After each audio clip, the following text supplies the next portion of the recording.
You gotta give the people what they want, and the people want Earth too. They don't want hype, they don't want praise, they don't want investment advice that I loosely try to pretend isn't advice at all. They want stone cold, no holds barred critique of the platform. And what am I if not a man of the people? So here we go again. Before getting started, just for those that end up watching this particular video as their first glimpse of Earth 2, I like to do a brief overview every single time. There's a playlist down below that highlights a whole lot more, like a fake $4 million lawsuit that a dev was caught on tape threatening against YouTubers such as myself, asset flip footage, asset flip features, community lies, withdrawal problems, crashing prices, suspect endorsements, bogus partnerships, and the list goes on. But yeah, that's all in a playlist down below for those that haven't seen any of it. But yeah, summarizing the project, basically Earth 2 is, by any and all metrics available, a complete and utter disaster. The project is branded as an attempt, and I'm not kidding on this, it's branded as an attempt at creating The Matrix or Ready Player One. But no one knows what the game will actually be, because there is no game right now, and people are, or were, I'll discuss that in a minute, pouring money into the project to buy digital map replicas of the existing planet in different countries, because question mark, Bitcoin, crypto, NFT, digital real estate, metaverse, every time you ask, anyone you ask, you get a different answer. It's all built on Mapbox technology. You pay money for squares on what amounts effectively to Google Earth, and then you can put rectangles on the squares called holo buildings. You can collect stuff from the squares like essence and turn it into ether. Maybe it's the other way around, who fucking cares? Or get jewels and sell those jewels to other idiots who use the platform, and the cycle goes round and round. It's a giant scam that is built around maximizing per user daily engagement metrics, and it's working. Sort of. More recently, I covered how the platform's economy is basically collapsing, and just to reiterate, that remains true today.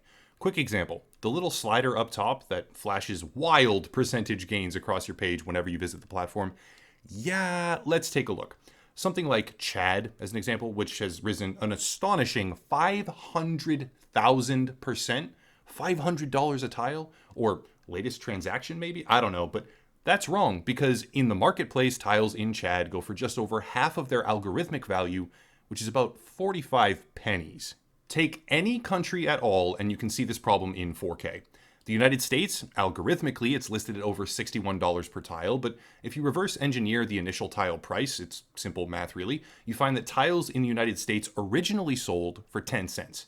Wow, what an increase! I could be a millionaire, but wait a second, because even though the website tells you that tiles are worth $61 right now, and that's what they sell them for, the peer-to-peer marketplace, well, that's a different story. Tiles in the United States are trading at a 90% discount right now just to appear on the first page of results.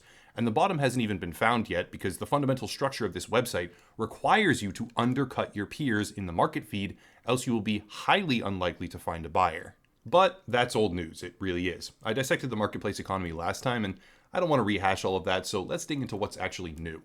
What's new? The grand updates that they posted on October 20th. Now, to be fair, I'm late to this party because our good friend Aria Realty, just kidding, it's Aria Realty Investments now, with a big not financial advice disclaimer plastered in the description that I single-handedly forced his stupid ass into including in the first place. But anyways, our good friend Aria Realty Investments has already covered this huge update and praised its design, quality, and potential impact. Yeah, this is the update. First and foremost, a news ticker displaying site activities.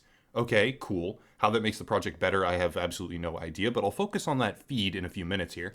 There's a profile news ticker as well for profile visibility. Okay, that's in the vein of social media, not the Matrix, but fine. There's an update to make properties highlighted on the map because that's important. Okay, quality of life. There is a portfolio UI rework, more quality of life. A rework for selling, editing, and sorting, which is admittedly good because their platform is currently dog shit for matching buyers and sellers, but there's not a lot here. What's next? A featured property function for your profile, whatever. Vanity post or increased exposure to sell, I don't know, small change. They connected the for sale button to the actual marketplace listing of that property, which should always have been the case. They reworked the property deed UI and they reworked the marketplace UI. That one seems negligible at best. If it's even implemented, the functionality is still garbage. And yeah, so far, nothing impressive. Last part, and maybe it's the saving grace, but it's absolutely not the saving grace. They fixed some bugs like improper messages, out-of-date info, or exploits, bugs, broken things, whatever it is in the basic framework of the site. That's it. That's the update, that's the overhaul, and that's the change. So Obviously, anyone who has watched the channel can predict my response, knowing what we know. Those are worthless changes. They aren't worthless because I don't respect and appreciate quality of life improvements in various different projects. They are worthless because the sum total of what this company is doing can be explained in 6 simple words. More ways to look at nothing. I guess it could also be explained as more ways to buy nothing as well, but these updates center on an overhaul of the simple ways that you can look at and peruse your digital squares that do nothing and have collapsed in value to the point where even just 6 months ago, people were buying a resource or asset, as they kind of seem to be, that would be worth 1/10 its algorithmic price tag in half a year. But I'm not done, because now I need to use the information that they have given freely to explain just how royally fucked this site's real estate economy actually is. One of these big items, it was a site activity feed. And that site activity feed, despite being utterly and completely useless for actual fans of the project, is going to come in very handy for me. Why? Because it lets us have, maybe, a look inside the actual economic volume that the site is processing. And we can then begin to extract some hard data by which to show people that the website is a financial black hole. How do we do this? Easy. Monitor the feed for a span of time, examining how many transactions occur, then extrapolating an estimate for 24 hours, and then apply that data to the overall market and see what we find. It's rudimentary, it's absolutely imperfect, I acknowledge that, but it's going to be a good way to showcase just how broken the Earth 2 marketplace actually is, and maybe it will open the eyes of some doe-eyed investors, because volume and liquidity are actual issues in high-risk investment strategies. This is the feed. First issue, absolutely everything goes into the feed. It might seem active, but upwards of 90% is composed of the generation and claiming of ether or essence. These are metrics that do and mean absolutely nothing other than getting people to visit the site every single day. They merely provide the illusion of an active platform, since that activity is mostly automated or people claiming rewards without engaging further on the platform.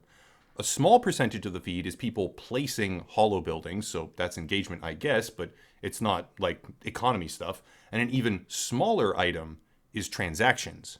Here's the problem. Of that tiny transaction feed, almost all of it is composed of jewels. I monitored this feed for about 6 hours, and here's what I found. In total, there were 164 transactions where a user sold an item to another user. Of that 164 total, 155 were the purchase of one jewel at a time on the bazaar, and 9 of them were tile transactions between players. Well, okay, but how many tiles were sold? Here's the list. 2, 27, 30, then 8, then 16, then 4, 2, 3, and 4. That's a total of 96 tiles, let's call it 100, and 9 transactions. Multiply by 4, and that's a wide frame snapshot, of 24 hours. 36 transactions, 400 tiles, 1 day.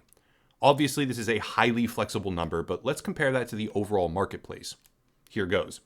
If you look up the United States only, you will find over 600 pages of listed sell orders, with every page containing 24 orders each.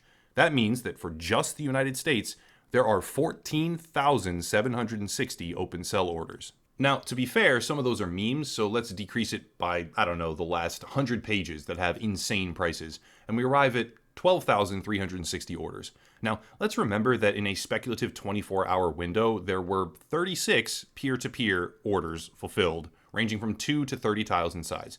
That would mean that just for the United States, it would take over 3 months of those orders being completed just in that country, with no additional orders being made, to even put a small dent in the overall number, decreasing it by maybe 3,000. That's just the United States. Canada has an additional 4,800 orders, with the stabilizing price below 1/5 of the website claim.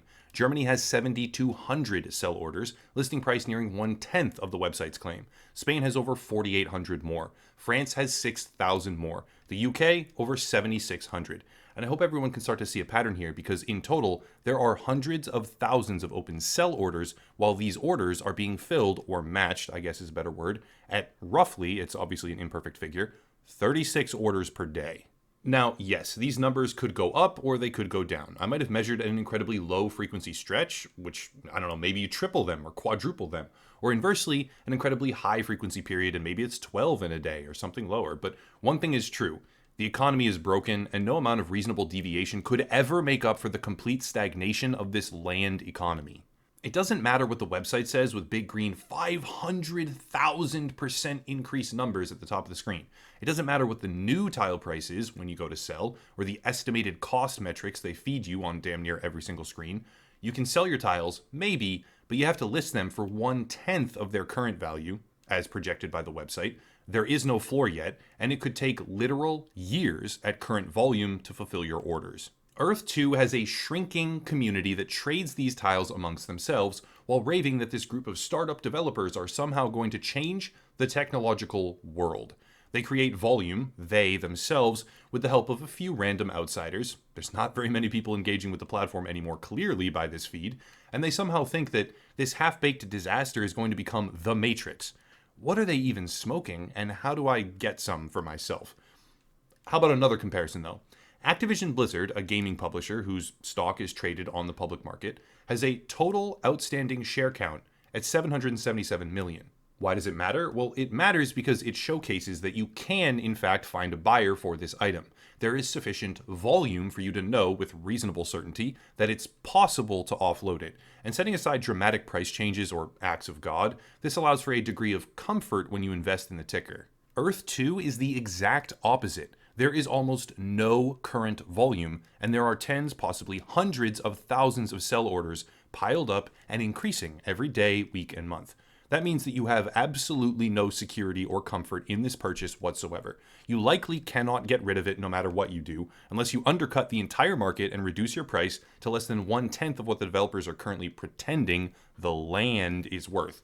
You could be 5 pages back in the queue and wait months for someone to buy your shit. And that pretends that more people won't create listings and try to get out and sell their property, or that the volume holds true and doesn't decrease further, which it easily could. Ultimately, this new update is practically and effectively worthless, but it gave us an indication of just how monumentally broken the Earth 2 economy really is. The volume isn't there.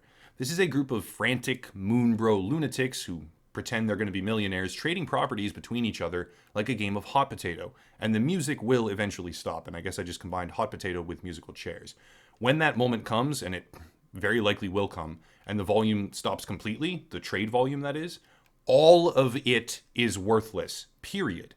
Like, the company isn't going to buy this stuff back. You have to have peer-to-peer volume, and it's really not there.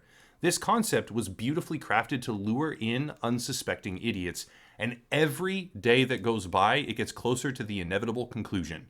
Don't get caught without a chair. That's it. If you want support, there are links down below. Odyssey, which is a YouTube platform alternative for those interested, locals, where you can get ad-free versions of all the videos in the audio podcast format as well for $5 a month and help the channel. Another YouTuber to check out and support as well. Plus some more standard links, merch, etc., social media. But I'll cut it there and stop rambling. As always, thank you all for watching, and have a nice night.